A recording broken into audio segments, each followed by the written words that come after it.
Welcome to the Champs App podcast, where we help players and parents demystify the world of minor hockey development and recruiting for both girls and boys. On this episode, I talk with Katelyn Parker, who is the former assistant coach with the University of Connecticut women's hockey program. We talk about her playing career, how she honed her leadership skills, as well as developing the culture and identity of the UConn Huskies women's hockey program. Please note that we recorded this episode prior to the announcement that Katelyn was leaving UConn to join the new Seattle Kraken franchise as a youth player development coach back in her home state of Washington. Before we get to our guest, if you enjoyed this episode and want us to keep making more of them, please share it with teammates and friends. You can also subscribe, like, follow, and even better, it would be great if you would leave us a review. Now, let's drop the puck and get to the show. I'm very excited to have on the Champs App podcast, Katelyn Parker, who is the assistant coach at the University of Connecticut. She is originally from Bellingham, Washington. She played her prep school hockey at Gilmour Academy in Ohio, and then went on to play at Colgate University, where she was the captain of the team for her last 2 years. After college, she immediately began her coaching career at Brown University, where she spent 2 years before coming to UConn in 2018, where she has been the assistant coach for the last 3 seasons. Welcome to the podcast, Katelyn. Awesome. Thanks for having me, Ray. I'm looking forward to it. So great to have you on the podcast. So why don't we start out, just like we do all our guests, if you can share your hockey history, starting out on the West Coast in Bellingham, Washington. Yeah, so I grew up skating at the age of 4 years old, and how I got into hockey, played soccer and basketball growing up, but actually my neighbor was Garth Butcher. So for those that NHL fanatics, he played for the Vancouver Canucks with his last team and then moved to Bellingham. So he has 5 kids, and 2 of the kids, Ben and Carly, are right around my age. And so Carly and I played soccer together, and we did learn to skate together just to help our families out with carpooling. So got to start skating at the age of 4, and then played boys hockey growing up in Bellingham for the Wacom Warriors, which is the local association there, and did some different camps and whatnot. And just at the time where I grew up and girls hockey wasn't super big in Bellingham, obviously Washington State is still growing in the girls game, and was fortunate enough where I'm located close to the border. So I was able to play a lot and do skill development stuff in British Columbia. But just given some of BC hockey's rules, it's hard to play up there. So I ended up my junior year going to prep school in Gilmour at Gilmour Academy, which is in Gates Mills, Ohio. So a little different. Katelyn, can I ask you some questions about before you went to prep school? Yeah, of course. So how long did you play with the boys? So I played with the boys from learn to play all the way up, and I continued to practice with them through my midget, when the midget year there. So that's, I guess now would be considered U16 or U17. Yep. And finally had to make the transition to girls hockey just when hitting became more prevalent, but played through Pee Wee and Bantam with the boys as well. And again, I think it was just given my geographical location, I didn't have a female program. So it was kind of that only option that was, the rink was 10 minutes from my house, and then skated with the girls at different events, and in Seattle for the Washington Wild, would skate with them sometimes and played a season with them as well once I hit that midget age, but would practice with the Wacom Warriors once a week as well. So what were the pros and cons of playing with the boys during that period? Because we actually have an article specifically about that on the Champs App website. That's it's I think everyone's path is different, and what was right for me, it was the time where I lived. Playing with the boys was awesome, and I didn't ever feel like it was anything different because that's all I knew growing up with it. But it was, I think one of the pros for it is I learned to play with my head up, especially Pee Wee year when hitting was introduced to us then, and learning to play with your head up is a big thing. And as you get and continue to grow in the game, the girls just get faster, stronger, and bigger. So learning to be able to take and absorb a hit or not put yourself in situations where you're going to get that dummy pass, and it's really scary because some defensemen might step up, and even though there's no contact, we all know if you watch college hockey, there's contact. Yeah. So I think that's definitely a pro, and just the game was a little bit faster as well back then, and being able to push myself in that avenue and playing with the boys was definitely a pro. I think one of the cons was there was only 2 girls, so having that familiarity of someone that was going through it with me, I didn't have that necessarily. But the boys, and I still am in really lifelong friends with a lot of them, were like my other brothers. So that was cool, and they always accepted me, and I never felt isolated. But again, I think that was a very unique situation, and a lot of the group that I played with we all started skating and learned to play together. So it was kind of like that family that kept moving up together. Gotcha. One follow-up question on that. So did you feel that by playing with boys for such a lengthy period of time, that really helped you when you got to the college level? Yeah, I think it did. Again, the guys that I grew up playing with were super competitive. So I think that sparked the drive as well within it. And just seeing them be successful in junior hockey and where they were going, it made me want to be successful. And my journey obviously was a little bit different than theirs. And a good number of them actually went on to play collegiate hockey, but it was just different. So I think that helps spark kind of that dream and the drive to want to keep up with them and to continue to stay at that level. And so whether that meant, hey, like I've got to shoot a lot more pucks, or I had to start a strength and conditioning regimen a little bit sooner maybe than some other people were used to, I do think it helped. And then also just being able to play with your head up at the college level is so important. And where I'm fortunate enough to sit now, we're only seeing the game get faster and girls are coming in stronger. So I think the level of play from even when I played has increased so much that I do think it helped me just be prepared. And again, the physicality of the game coming from high school hockey into college hockey, I was able to adapt, I believe, a little bit quicker maybe than if I hadn't. But like I said, I think everyone's journey is different, and there's no right or wrong path to get there. And my journey was what it was. Yeah, but it's very consistent with kind of what the research has shown, that there are several specific skill development attributes that come from playing with boys. All right. So how did you end up at Gilmour Academy? So I was playing with the Washington Wild in a local tournament, or not a local tournament, just a tournament. And one of the assistant coaches, Natalie Zytek, who is actually still at Gilmour, or had just come back to Gilmour, was at the tournament recruiting, which was a whole new concept to me and my family, because my brother played soccer growing up. And so my parents in the hockey world and the hockey parents, they didn't really know what to expect at all. And I had a great family friend, Alana Collins, who had played at Dartmouth, and she was a captain at Dartmouth. And she was actually married to my boys coach growing up, and so was fortunate enough to have that resource. And she went to Hotchkiss, and so she had mentioned that, hey, maybe prep school would be a good thing for you if you really want to play college hockey. It's hard on the West Coast to be seen. Maybe that's a different avenue, like if you're looking for it. So kind of had been introduced to the idea of prep school, but not fully yet. And then Coach Zytek saw me and another one of my teammates and approached me and my parents, and were like, hey, we really think this would be a great thing for her to come out. And so my mom and I we flew out to Ohio and checked out the school. And one of the things that was so intriguing for me was that Gilmour had 2 sheets of ice so 2 rinks in one building, and they had a strength and conditioning center in the building as well, which a lot of prep schools required you play 2 or 3 sports. Gilmour didn't have that requirement. And then at the time when I was there, it was a U19 team that would go right into the prep school season. And when prep school season ended, your U19 season would pick back up. So it was just a perfect fit. And I knew, like, hey, if there's ice and I have free time, I have the ability, like, that's within my control. I can work on my skill set. And the weight room, like, I knew that for me, like, to be successful, I needed to get stronger and faster. And so just the resources there, it made it a perfect fit, and super happy I went.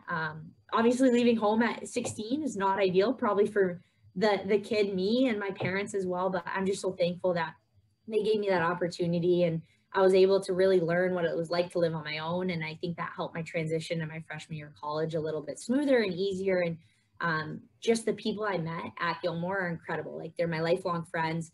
They came from so many different backgrounds, and we all shared this unique commonality of ice hockey, and we were able to do some really great things. And so I was very fortunate, and still am today, like, for my time at Gilmour. And I think without it, I don't know if I would have gotten to Colgate.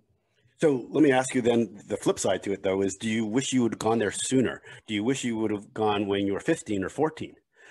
Because you're coming in midstream. A lot of relationships with the players are already established, and especially at school. Do you wish you could have gone sooner? I don't know. I think it was at that point in my life that I knew I really wanted to play college hockey. And I don't know if my freshman year, I was quite there mentally yet to make that jump, as well as to leave home. So I do think it would have been interesting if maybe, hey, I got asked that my sophomore or freshman year. I think the junior year was awesome for me, and it was just the right time that I was committed to trying to put basically all the irons in the fire to see if it would work. And so I was ready, I think, more mentally, where I think my freshman and sophomore year, I don't know if I would have made that leap of faith yet. Gotcha. Okay, so before we get to you playing at Colgate, what's your favorite youth hockey memory? Oh gosh, that's such a hard one. But it would probably have to be, so I played with Jeff Eaton and the Team Pacific team out of British Columbia. And we did these skill developments together and all this, this spring training. And we went to, actually in Winnipeg, the Subway Classic. And we were just a team from BC, and we ended up winning the whole thing. And I think that was my first experience of playing on a super competitive female team, and then winning and having the success, and just having trained with those girls all spring and the spring prior. It was so much fun. And our dads had rented minivans, and it was like your typical, we were playing knee hockey in the hallway, and there was an ice cream spot, and winning something for us in our eyes was a huge accomplishment. And they treated us well. We got jerseys that said champions on them and everything like that. So that was probably one of the ones I tapped back into a lot of it. And a lot of those girls that I played with there are still my friends today too. So it's really, really cool. So now let's move on to you getting recruited by Colgate. How did they find you, and why did you choose Colgate? So a super interesting story. I actually, my junior year of high school, at the end of the year, in the summer, I completely blew out my knee, which not a lot of people knew about.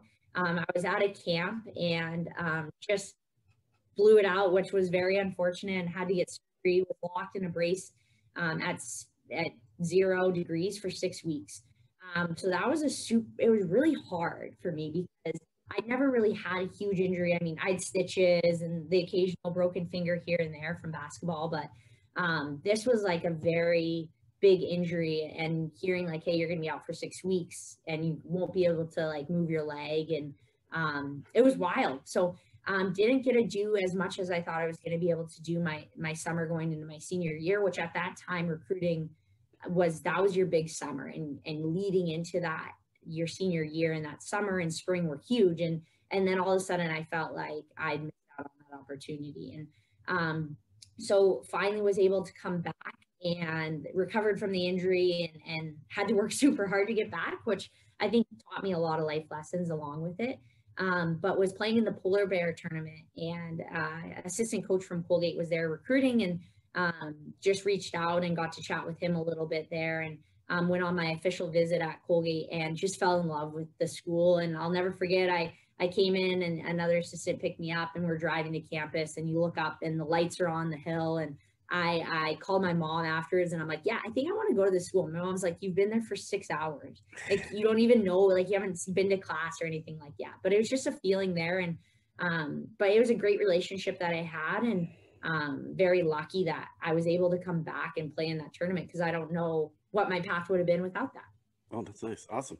And so let's talk about your career at Colgate. So one of the things which really stands out was that you were the captain for 2 years. So what were you doing up to that point that impressed your teammates and the coaching staff in the behaviors that you demonstrated to get you into the position to be named captain? Well, my time at Colgate was quite interesting. So my freshman year was Greg Fargo's first year at Colgate, and his staff. So it was Greg Fargo, Josh Skiba, and Corella Mard. And it was nice because I didn't know anything different. So coming into new staff, new idea, there seemed to be a new energy in our locker room, and was just very fortunate to have learned from great leaders my freshman year. We had an outstanding, there's 3 seniors, I think an outstanding captain, Jenna Kleinstra, and you kind of learn from them and how they operated and how the team functioned around them. And so again, learned by example, I guess, there, and just tried to bring a certain level of attitude and work ethic. And I thought the rink was the best spot to be every single day. And class was hard at some days, or, different things weren't going well, but the rink was consistent. So I think that energy there that able to bring, it was awesome. And so just learned and just kept trying to do my best every single day. And I had a great group of teammates, and I don't know, maybe I tricked them all into thinking something or not, but yeah, I was very fortunate, and it was just a great learning experience throughout my first 2 years there, and just tried to bring a certain level of work ethic and energy every single day to the rink. And I hope that was contagious for them. And so where did the leadership come from? Did it come from like off ice strength and conditioning, what you do outside of the rink, of being, a good leader and how you spend your time? Was it during games?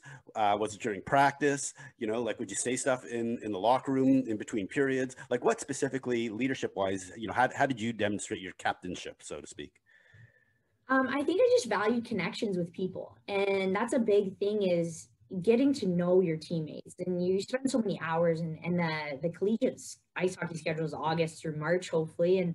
But just getting to know them and valuing what they have to say and getting to know them outside as people, for me was super important. And I think that helped me, because I knew if like, hey, I'm talking to you, Ray, I can address you in a certain way. If I'm talking to my college roommate, Ashlyn Rando, I can address her in a certain way. But you have to have that connectivity and know who they are as people before you can just assume that. So I think that was one of the things that I put a lot of emphasis and value on. And everyone is different, but everyone matters and brings value to our team. And it's a group of individuals, but collectively, like, how can we bring everyone on the ship in the boat to make it go in the right direction? And if someone falls off, hey, how do we bring them back on it? So just trying my best to figure out what makes people tick. And it's not, I think it's a science to it. There is a little science around it as well. And, but yeah, so I think that was my big thing and emphasis of like, man, everyone matters. Everyone's brings something different to the table from hockey playing perspective, but also from a character perspective for our locker room.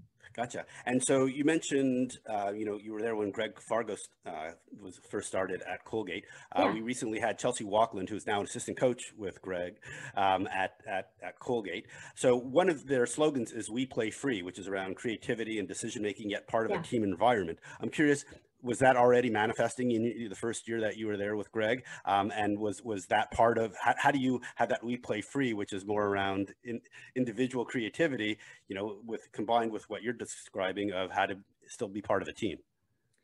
So "We Play Free" was not around when I was at Colgate, and we were just in a very different time setting there. And I think from freshman year to senior year, there was a lot of growth that happened for our program and that program and that group. So my freshman, when I was a senior, the group that I worked with freshman year was Jesse Eldridge, and Bree Wilson-Bennett was there, and Annika Zaleski, and Olivia Zafuto, and Julia Van Dyke. And so some very great hockey players that helped them a couple years later make it to the national championship game. So we adapted, and I think where we were, we didn't have maybe the horses in order to play the style that they play now. So we actually played pretty structured, which is funny because now how they play. But I do think one of the things that Greg did so well is he made all his players feel valued and like their voices mattered. And being in a leadership role there, I think I sat in a very different seat, maybe some conversations than other people were privy to, but was able to express like, hey, this is how the team's feeling.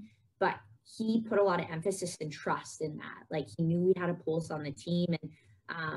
And I think that type of mentality, you could tell now that he does that with his players and allowing them to express themselves creatively on the ice and make decisions, make plays. And hey, if you make a mistake, that's okay. Like, are you working to get back? So I think it started in maybe a lesser context than where they're at now of like, but that same value and that same respect that he showed us and creativity really of like, hey, this is your team and run with it. And like, yes, there's parameters we need to follow, but I think that's where it started.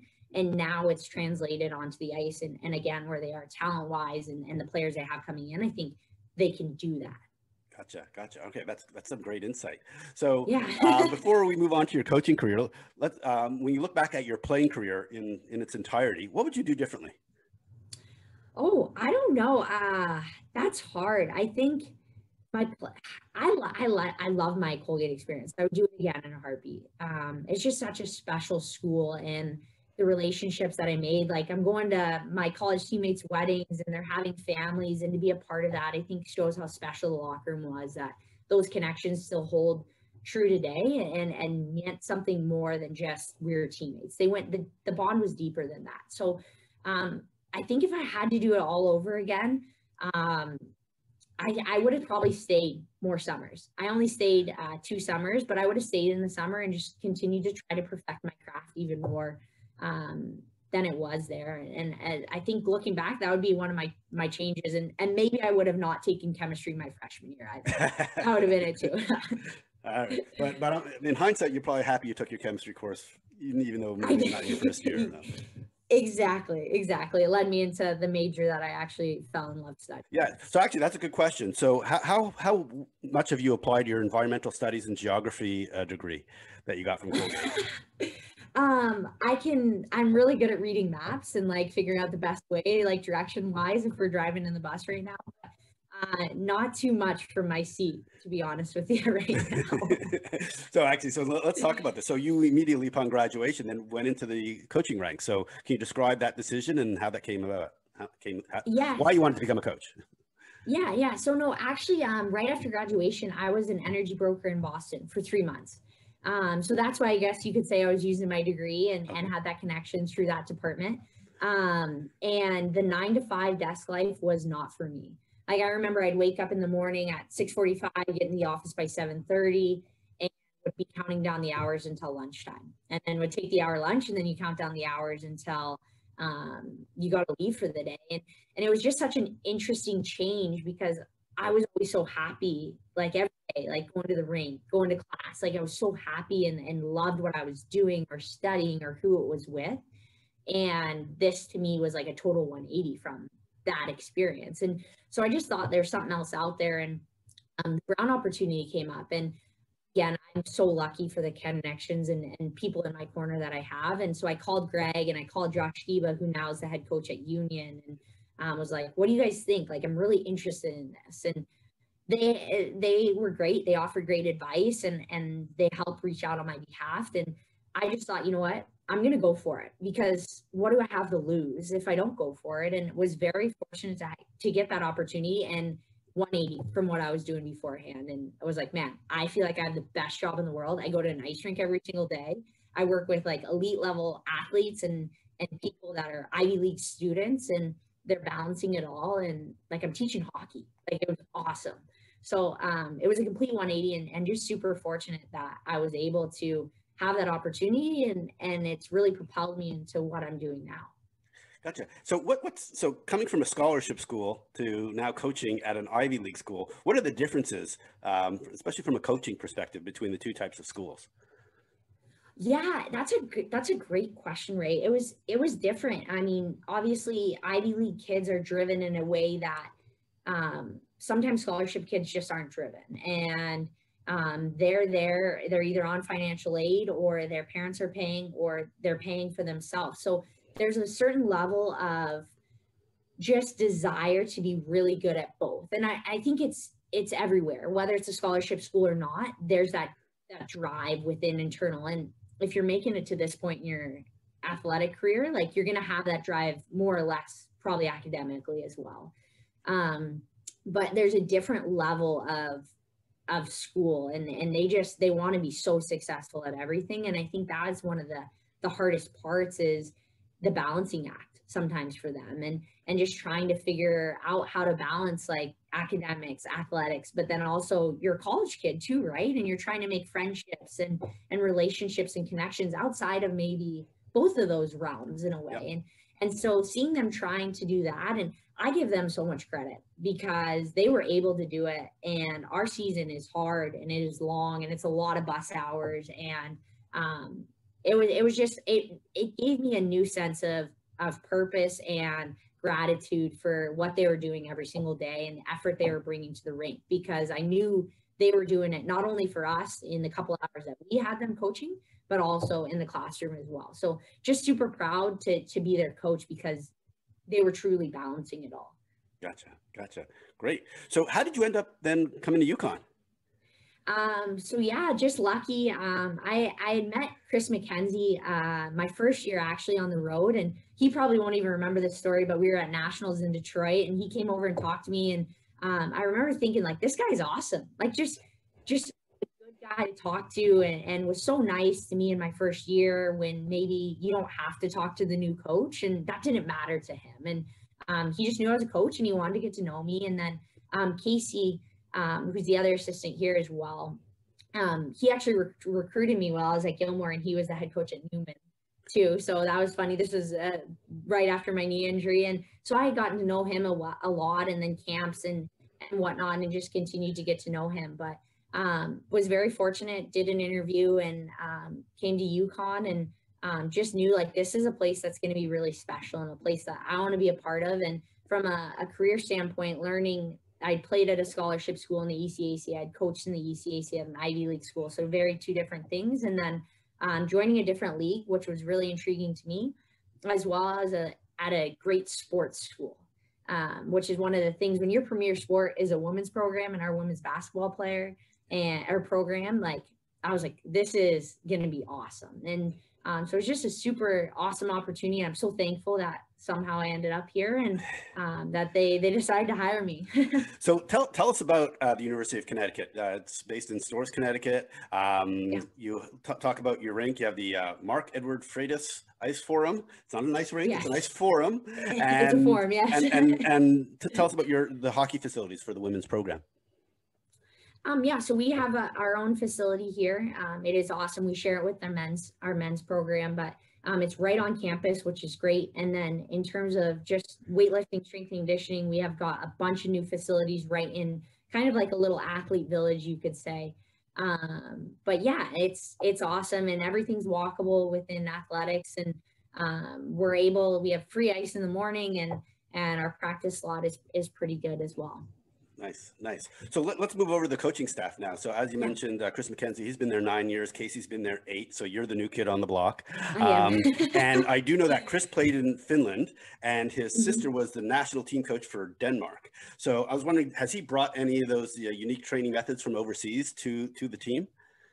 Yeah, a little bit. I think just the way that the Finns and what he experienced, the way they approach their sessions and puck touches and their creativity, is something that he's brought over to our and relying on that experience as well, and just what their training regimen was like. And again, that was a while ago. He'll probably kill me if I say that, but I think it was a unique experience for him. And then just growing up for him in a hockey family with his sister and her success that she had makes him a great coach for our players here, because he didn't just play men's hockey. Like, he experienced what the women's game was like when his sister was coming through it, and now to where it's at. So he's actually seen the growth, a lot of it. Yeah, and he also coached at Niagara prior to coming to University of Connecticut. Great. So how do you divide responsibilities amongst the three of you? We're our staff, I think we just work really well in conjunction with each other, and we all have different personalities. We all bring different things to the table, and so the responsibilities, I mean, I mostly work with our forwards, Casey with our D, and then Mac just oversees all of it. But we work really well together, and we try not to overload too much on each other's plate. So, hey, like I'm dealing with some travel stuff, and Casey's dealing with some video stuff, and Mac's doing our scheduling or whatever it might look like for the day. But we do a great job, I think, communicating with each other and just trying to make our program run as smoothly and as organized as we can. And I know we have a lot of goaltenders, and their parents always remind me to ask about the goaltenders. So what do you do for the goaltenders as well? So yes, the goalies. Well, actually, fun fact, I think we might have the only lefty tandem in all of college hockey. So if any goaltender parents want to look that up, Pia Chan and Sam Carpentier are both lefties, which is very unique in the goalie aspect realm of things. But I am very lucky. I get to shoot on our goalies during their goalie sessions, and Casey works with our goalies once or twice a week, depending on what the week looks like. And but I do my best to try to make sure I hit them where I'm supposed to be shooting. So it's always good there. All right. And so what do you like during the game behind the bench? What am I like? Sorry, I didn't. Yeah. What do you like during the game? Are you, very effusive? Are you quiet demeanor? Do you talk to the refs? Do you talk to the coaches? Do you talk to the players? Yeah, no, I am. For me during the game, I think it's about the players, right? Like, we practice all week, and that's when we really get to stop and really break different things down. But when it comes to the games, we just want them to play confidently, and they all have the ability to make hockey players. And so it's just little tweaks here and there, just talking to a player, maybe it's just, hey, like pulling them aside and did you see this? Did you not? Like try to see the game through their lens, because it's a lot easier to see the game when you don't have the pads on and you don't have the stress of someone else coming at you and it's fast or it's a 1-0 game. And it's really easy to do it from the bench. So I think that's one of the things that I try not to be too critical on them, because I know they've got a lot of stress coming at them. And but yeah, and just try to bring a certain level of energy to our bench. And sometimes, as you know, and with hockey, it ebbs and flows. There's really points of high momentum and sometimes really low points, and just trying to be a consistent energy that, hey, no matter what the score is, no matter how we're playing, like bring the energy and try to, hopefully that's contagious for our bench and for our players, as well as teaching things that are easy to teach in a game. You don't want to overwhelm them, because you don't want them to overthink. And now they're thinking about the last thing you said versus just make a hockey play, right? And that's one of the unique things about sports in general and about hockey, is it's so gray that during the week, we're not going to be able to teach you everything, because the game is, to me, what makes it so beautiful, right? You can't teach it all. And there's so many gray points of like, man, like we didn't cover what you should do when you're 3 feet away from the blue line and it's 1-0 with 45 seconds left to go. So just trying to help them out, and hey, if that's going to help them positionally wise for the next shift, let's chat about it. And if it can wait, maybe we'll do it in video that week coming up. Gotcha. Yeah, teaching them decision making, especially in gray areas, is something that I understand is really important to your team. So talk about like kind of the performance mindset work that your team has done to really kind of basically perform at peak levels. I know you brought in some outsiders to help you with that, but maybe you can describe what you've done to really kind of develop a culture and identity for the team. Yeah, so we one of the things that I think is so important now in recruiting and building a team is there's a lot of very talented hockey players, which to me is so exciting, because it means the women's game's growing, and what is it going to be like in 5 years is super exciting. But when you have people that are so close in talent, what sets someone else apart? And for us and for me, it's character. What are they going to bring to your culture, to your locker room? What are they like when it's, Storrs, Connecticut, when it's, 10 degrees out and it's gray and snowing and it's February, like you've been here for a long time.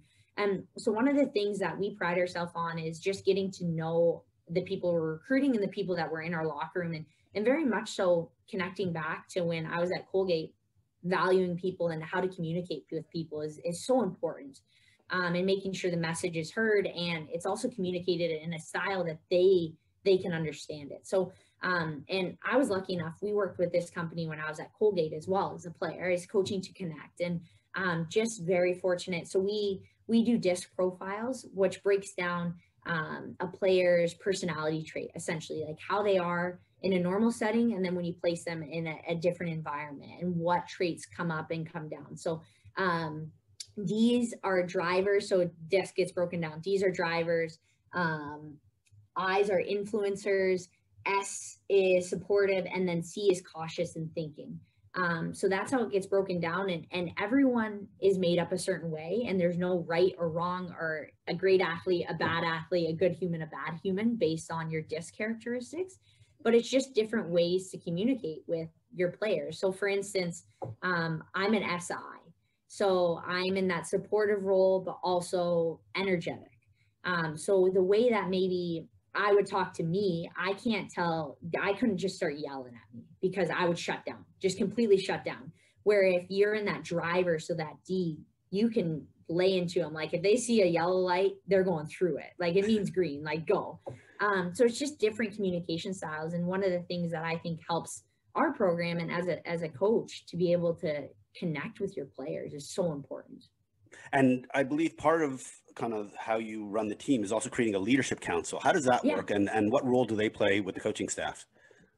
Yeah, so it's their team, right? And I think our team and program's in a great spot culturally wise, of they're taking ownership of it, and it's their team, and we only know so much from our seats, and they live it every single day, and they're in the locker room and they're experiencing it. And so really giving them a voice, but also valuing what they're saying and listening to what they're saying. So having the leadership council is important. It's got our captains on it who are already in a place of leadership, but then also has different perspectives. So we have sophomores and juniors in it as well. So a sophomore's opinion or viewpoint on something might be a little bit different than someone that's been here for 4 years. And just being able to have that communication of, hey, this is what's happening. This is what we're seeing. What do you guys think? Or what is it like for you guys? Because we're only seeing it through a certain way.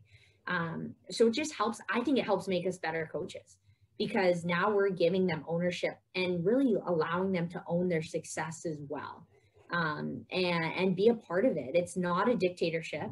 It, like, we're in it together. Like, they're working and they're putting in the work just as much as we are. So just allowing them to be part of that and part of those conversations. And it goes beyond hockey. Hopefully those guys being able to experience that and getting to know, like, this is with the disc profiles, like, this is how I operate, and how, like, it's gotten our players to know themselves better, and each other better, of like, okay, well, if I say this way, no wonder she reacts this way, right? And so I think it's also helping them for when they're done with UConn and when they go on to their next stages of their life, of, man, like, this is how I operate and I know that. Or and just leadership, like being able to communicate their ideas and express themselves, I think is a huge point when they're trying to get jobs or they are leaders in their next kind of chapter of their life. So that's great. So, like, you talk a lot about team development, individual development, but at the end of the day, you as a coaching staff need to win games. So Yes. how do you trade off development versus winning during the season, during a game? Yeah, I think you're continuously trying to develop players from a hockey standpoint, so like their skill sets, and we practice a lot, right? Like, our college, it's the 36 game schedule, 34, so you don't have too many games, relatively speaking, to when you start practicing to when your season ends, and you practice a lot. So can we make our players better from a skill point on the ice, and then can we develop them off the ice as human beings as well? But I think it's finding that level of, hey, where are our standards, and not allowing anyone to dip below those standards. We're bringing our lunch pails every single day and we're going to work, because that's UConn, like, that's the Husky hockey way, right? And there's a certain approach that we're going to approach practices with and approach our games with, that we're going to try to set up our team to be successful. And within that, we have our core values that we have to touch base with, right? So we're a family. Like, first and foremost, we are a family. We treat each other with respect, but you're committed to the process. You're very committed to the process, whether that's academically, athletically. It's hard to be a Division I athlete. It's really hard to do it. But you got to be committed to it, not only for yourself, your family back home who's supporting you in this journey, and to your teammates as well, because they're doing it, they're pulling on the rope as just as much as you are. So that commitment level is something that, it's an expectation standard, like you're all in, right? And then work ethic, like, no slackers, we're working. Like, this is UConn. And again, I think having the women's basketball program right next door is, they pride themselves on that work ethic and how much they've been able to succeed from that. And so we have a prime example right there, which is awesome to use and be able to, our players to experience those games and see that level of intensity as well. And just trying to bring that every single day. So trying to get better. And then from a coaching standpoint, just trying to prepare our players just as much as possible as we can. And, hey, this is what to expect on Friday night and on Saturday night. And if we need to make adjustments between the two nights, we're going to do that, but we're going to try to prepare you as much as you can, so you know what to expect, what's going to be coming at you. And there's certain things in place for you to have success. So we're going to try to set you up for success. Yep. Gotcha. All right. So let's talk about the season. So obviously it was a challenging season because of COVID. Yes, you can say that again. And we've talked about this with several other guests about having to deal with the challenges of the scheduling and all that stuff. And you made the playoffs in Hockey East, which is like a killer conference to be in. You won your first game, and you're I believe you lost to Northeastern, which had a very successful year and went on to play in the finals. So I mean, obviously, and it was a very close game. I believe it was 2-1. So I mean, obviously you played really hard and probably felt like you could have even won the game. So let's just talk about, okay, well, now that the season's ended, looking back, what did you learn, and then what are your priorities now that now that the season has ended for the team? Yeah, COVID was a huge challenge, and I just am so grateful for our team and also just our approach to how we did it. And our sports medicine staff set us up to be successful in that. And I know they worked a lot of hours, and our our school doctor, Dr. Casiero, and our athletic trainer, Megan Barry, like they went above and beyond to allow us to even think about playing a season. So very thankful and immense gratitude for those guys. But COVID was a roller coaster. Needless to say, you think you're going to be playing a team and you're practicing Monday through Thursday. You're trying to prepare your team a certain way. And then Friday morning, someone tests positive, you can't play. So it was always trying to prepare for the unknown in a way and just prepare like you're playing. And if you're not, that's okay. But at least we knew we were ready to play. And for us, our approach this year was stay healthy first and foremost as much as possible. And I give our team a ton of credit because we didn't have a single member of our program test positive for COVID all year, Nice. which is really hard to do when you look around the country. So just very fortunate that they were able to prioritize that and take care of business in that standpoint. But yeah, it was hard. It was really hard. But I think one of the things that we always just tried to make the rink as fun as possible this year because there was no set schedule with COVID. That, hey, like, let's make the rink an enjoyable place to come every day.